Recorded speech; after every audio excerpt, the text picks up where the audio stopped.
Alright, so here's a dessert I was warning you all about, and remember, it's just my first time trying this, although it took me a couple times to try this, but here you go.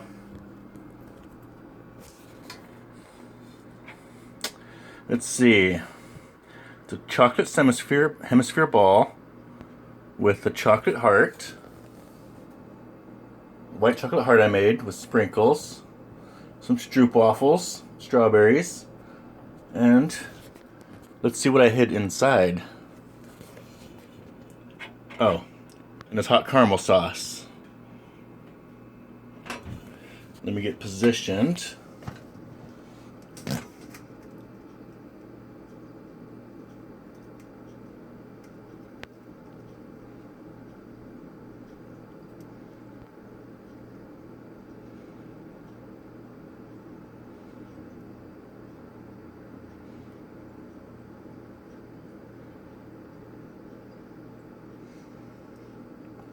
Come on, caramel sauce.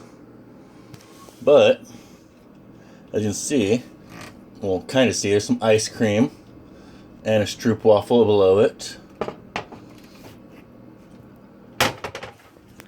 So, let me get a spoon real quick and show you people.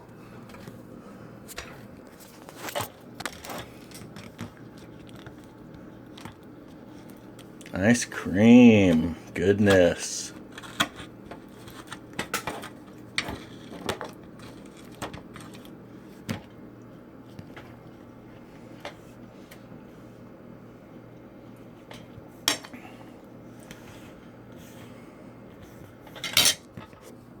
Well, that was fun.